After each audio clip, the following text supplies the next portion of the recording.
Welcome back to episode 4 of IFBB Prep Diaries. I have roped Johnny back in for another episode, so thank you for joining. There was riots in the comments when I didn't make an appearance in episode 3.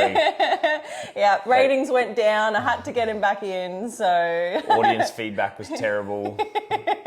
So, listening to the audience, guys, we've brought him back. So thank you for joining me again today. I've signed on for a 3-movie deal. A trilogy, yeah. All right, so starting prep tomorrow. So that's going to be exciting. Well, it's prep to me. I know what you're saying. We've sort of set everything up and we've sort of been in prep mode, I guess. But yeah, prep, when I say prep, it's like, all right, we're going into the dieting aspect now of prep. We've set up everything else in terms of habits and routines and all that kind of thing. And now it's time to get shreddy. It's the on-season to the off-season. Yeah.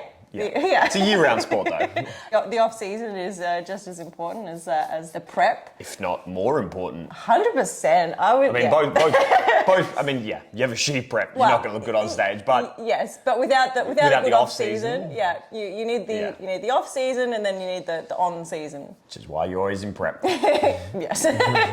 So we're starting the on-season. The on-season, just tomorrow. Starting it tomorrow. Don't complicate the people. Oh, mate.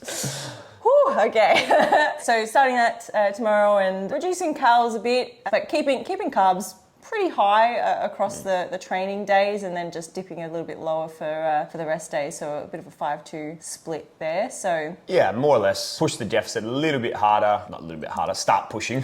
Yeah, I was going to say. Give it a gentle nudge. Or push harder. Just starting, but it's pushing harder.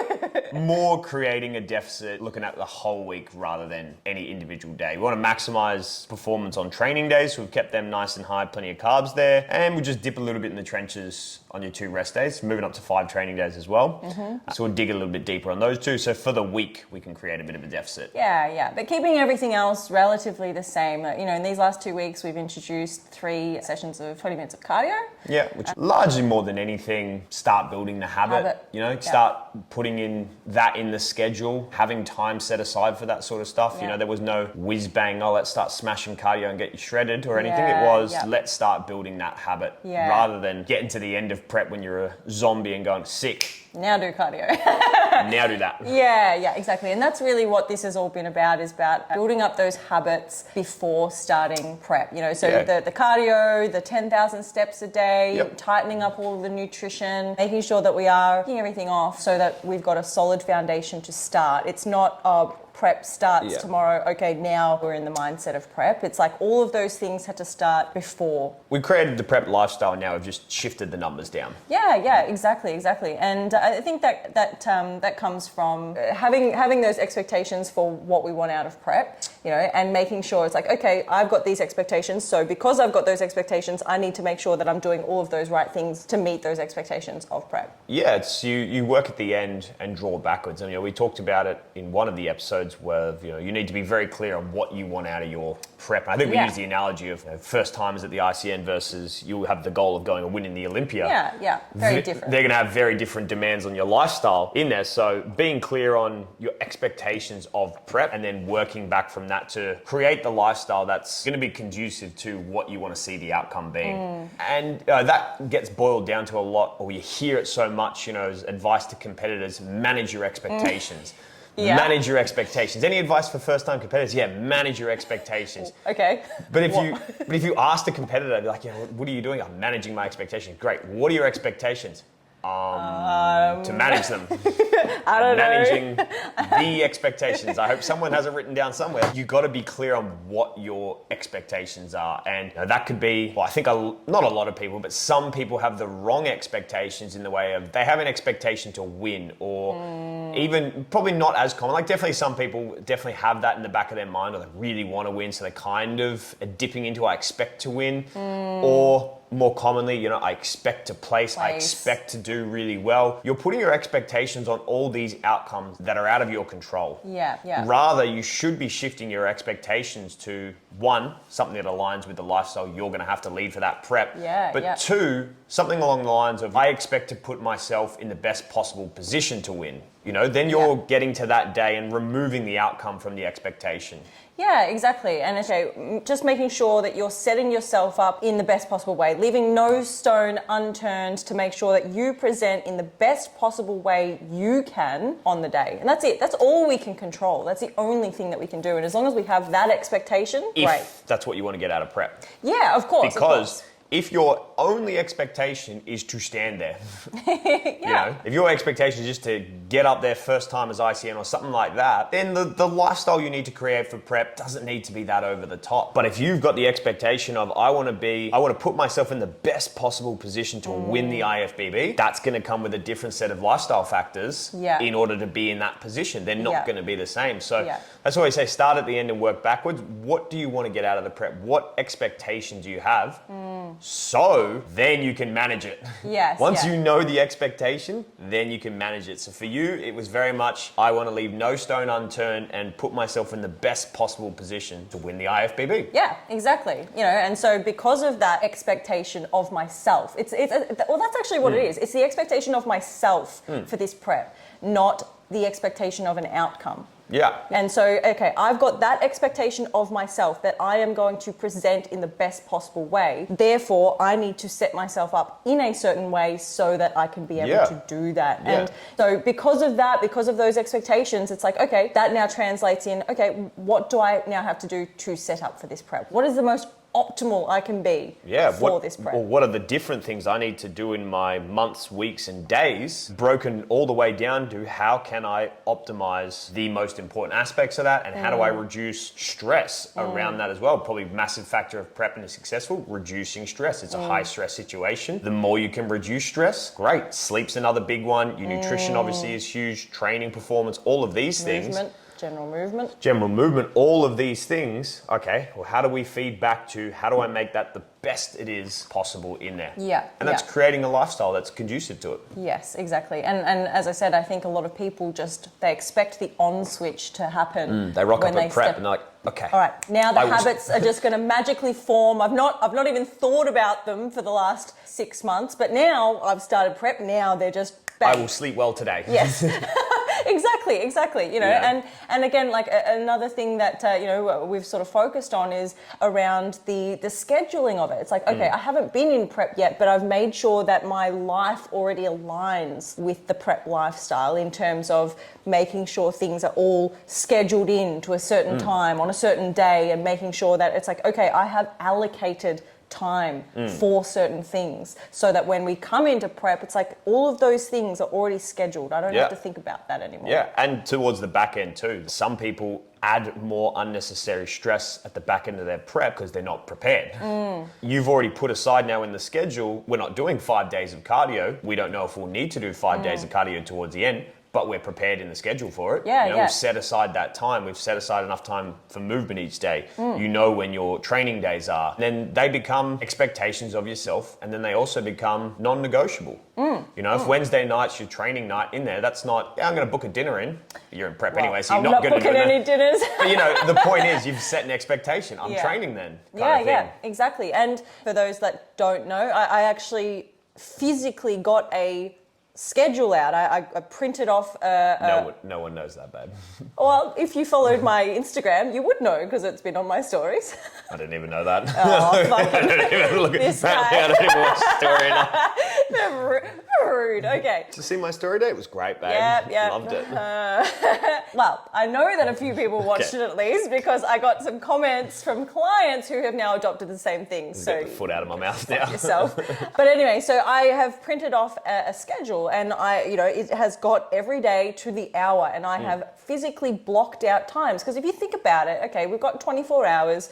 I know that of those 24 hours, I want to allocate 8 for sleep. So that's 8 taken out every fucking day. I know that there's 8 hours a day that I have to allocate for work. And there's 3 of those days where I'm in the office, and that needs to account for travel time. And then there's, I need to allocate time for reviews and my business. And then when am I doing my cardio? When am I doing my steps? When am I doing my study? So all of those different things have been allocated into my schedule so that that I know where everything is. And I have made sure that over the last few weeks, it's like, okay, I've adhered to this schedule so that now coming into prep, it's like, that's now second nature. It's all about taking away that decision fatigue that you get with everything. And it gets so much worse as you go through prep. So the more organized that you can be at the beginning, the more you can take away from that down the track. Well, then it's just repetition of each day. Just daily disciplines, repetition, and you'll find that you have more time in the day because you've removed so much time, which I think people would be very surprised how much time you spend in a day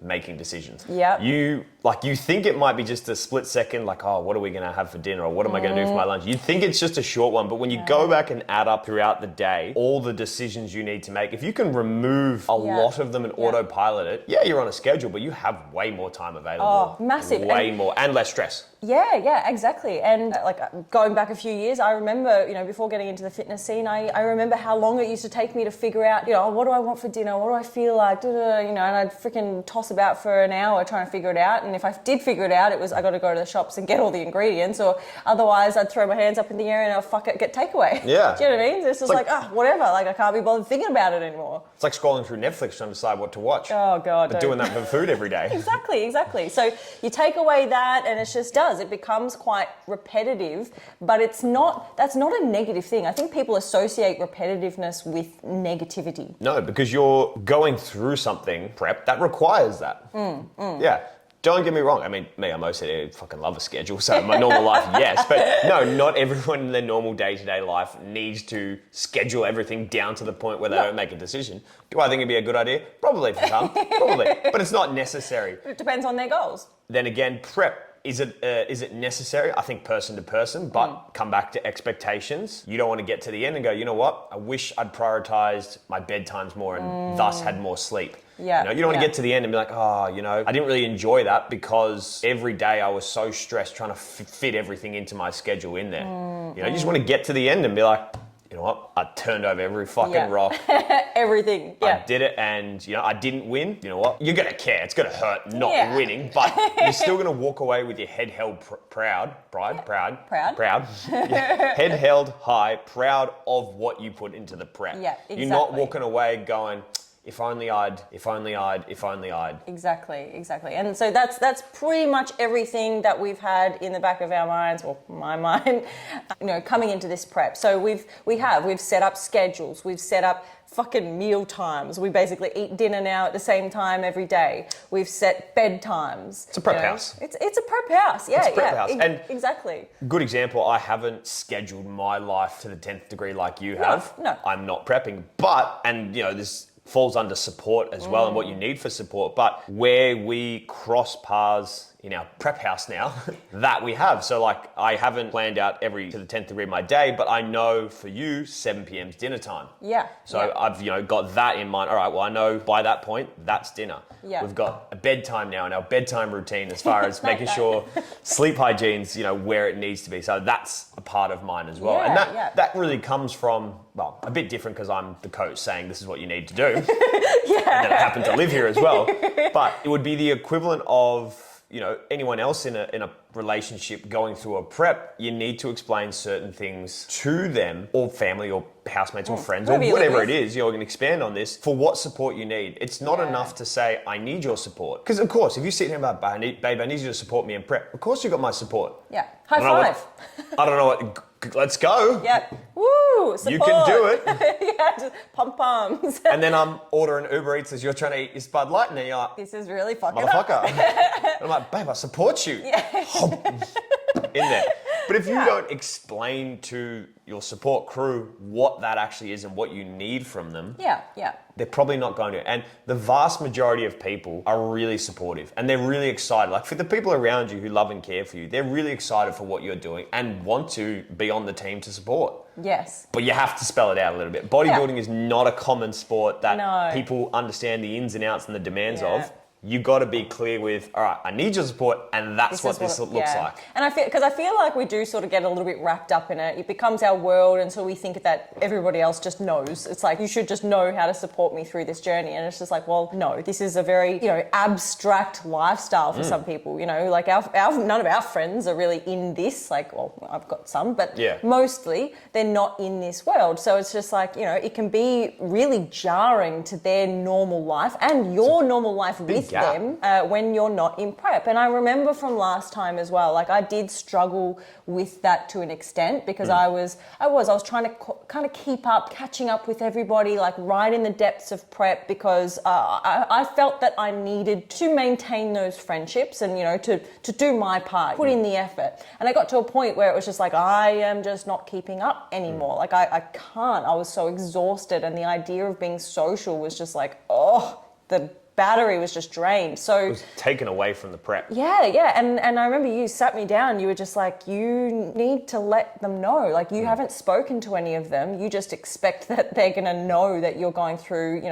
some hardship right now with your prep. It's getting a bit tough. So you need to speak to them. And, as a result of that conversation, I ended up sending out a message to all my friends, all my family, explaining, okay, this is what I'm doing right now. I know that it's something that is a bit out there for you guys, but it's really important for me. And so for the next however many weeks it was at that point, I'm going to be bunkering down. You're probably not going to hear a lot from me. You're probably not going to see me a lot, because it takes a lot of effort for me right now to be able to do that. It's nothing personal, but I really need your support in this. And they were amazing. Amazing. People are supportive. They want to support you. They just don't know how. Exactly. So, but spelling it out to them, that was all I needed to do, and they all rallied and everything was great. But it was almost like, I was placing that pressure on myself to maintain these friendships, because I was like, if I didn't, it was like, oh my God, it's all going to fall apart. They're all going to hate me and think that I'm this terrible human. Do you know what I mean? And it's just like, no, they want it. They want what's best for you. They love and care for you, and there's not much they can really do to help with the prep, but any little way they can, they want to be involved in it. And if your friendship, relationship, whatever it is predicated on, and we're not talking, from the moment you start prep, 20, 25 weeks out to the end, you don't fucking answer a text message, a phone call, or see them ever again. No, definitely not. We're talking when times get tough, Yeah, you're in that back end. Things are getting. If your friendship, relationship, whatever it is predicated on a month, 2 months of not socializing or anything like that, and that makes or breaks that relationship, friendship, whatever it is, probably not a good one you need in your life. Probably not one you're gonna need. No. And like I think you telling me a story, you were talking with a client, like if you then strip it all back, you're probably very replaceable to that person. If someone's kicking up a bit of a fuss about, hey, I need the next 4-6 weeks to really focus on me and this prep to get the most out of it. Here's what I need from you from support. If someone kicks up a fuss about that, you're probably a replaceable number, and it's not someone you want to keep around. 100%. And the client I was talking about, I said that to them and said, this person, it appears, only wants to just have someone to go out drinking with. And if it's not you, they'll find someone else. Let them go find someone else. If that's all they want to do, just let them do that. That's fine. Don't be trying to keep up appearances or, keep up their expectations at the detriment of your goal. That's it, because they don't care about your goal. Their goal is to keep drinking and having fun and partying. That's their goal. Yeah. And that's fine, but call a spade a spade. Call a spade a spade. They don't support your goal. You're going to go into an off season, and obviously depending on expectations of the sport and everything, you can then nourish their goal of drinking and partying in your off season. Exactly. It can be a two-way street. But if they're not willing to give you a couple of weeks, a month to focus on you, probably need to think about, is that someone you want around your prep, or is that something that's going to affect it in there? Yeah. So I'm lucky in that sense. I've got good friends and family that understand what I'm doing. I've got you, which is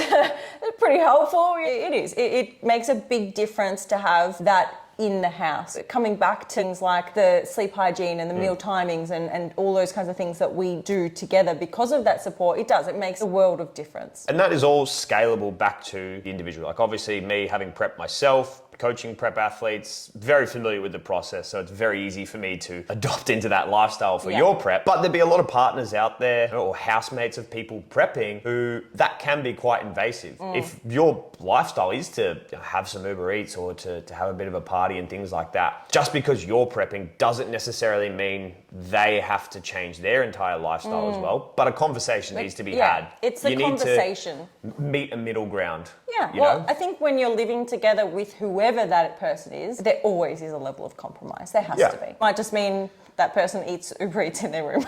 Yeah. Or you go to your room Well, while they eat their Uber Eats. sit in the garage in the car.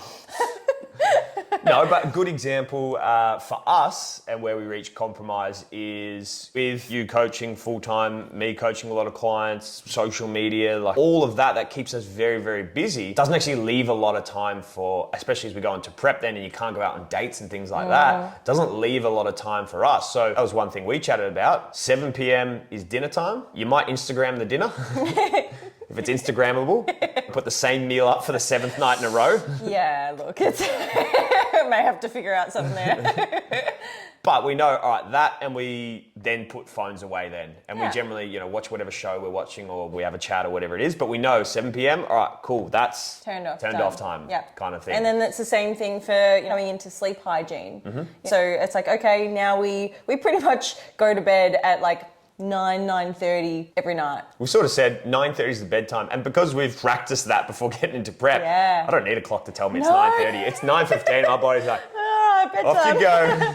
A lot of people just think they're like, oh, well, I'm gonna go to bed earlier. That's it. All right, I'm making the decision. And it's like, well, it takes time. Like when we first started it, I was okay, but I'm pretty sure you were just like lying in bed for hours staring at the ceiling like this is bullshit. But so glad I pushed through that. Yeah. Because now, like, I've picked up the habit as well of reading before bed, and I really enjoy the reading, but now my body's getting tired. I go to bed to read, and it's like 2 pages, and I'm like, nope, falling asleep. Good. And to go with that though, along with the bedtime that is the same, we're also getting up at the same time every day. And getting up quicker. Yeah. Before when, and if off season, we got a bit relaxed with the bedtime, the extra episode, this, that, maybe it's a movie, whatever it is. You then sluggish in the morning, you wake up a bit later than you'd like to, still on time for work and everything, but you're just grinding through that morning routine, just half zombie, half get out the door or whatever it is you got to start the day. And then you're half-assing whatever it is at the start because your body's still waking up. Yeah. Now that we've got a solid routine, getting a solid amount of sleep, you wake up like in winter here. So that initial, it's fucking freezing. Cold. You still got that, I don't want to get out of this warm bed. But the moment you are, like it's a couple of minutes and your brain's like, yep, cool, into the day. And I'm finding that I'm waking up so much faster and I actually actively being able to concentrate and work and be efficient and get shit done like that, as opposed to, before. And it all just boils back to that routine of things. And, that was something we needed to do in order to put us in the best possible position for prep. Yeah. Sleep, massive. Done numerous studies now that shitty sleep equals more muscle loss in deficits. Yeah, exactly. We're a bodybuilder. We need to hang on to, we spent all that time in off season building it. Yeah. And it becomes, you think about it like that, like so simple to just prioritize your sleep. Why did you work so hard in your off season to then lose half that muscle mass because you can't get a bedtime routine down in your prep? You're a fucking bodybuilder. Go to bed. Yeah. And we've even taken it to the extra 1%. We've slipped in the sleep masks. You were so anti them. You're like, nah, there's no fucking way. I'm not wearing that shit. It works. And then, it was like a week later, I was like, you sure? Gave it a go. Now you're like, babe, where's my sleep mask? I feel bonita.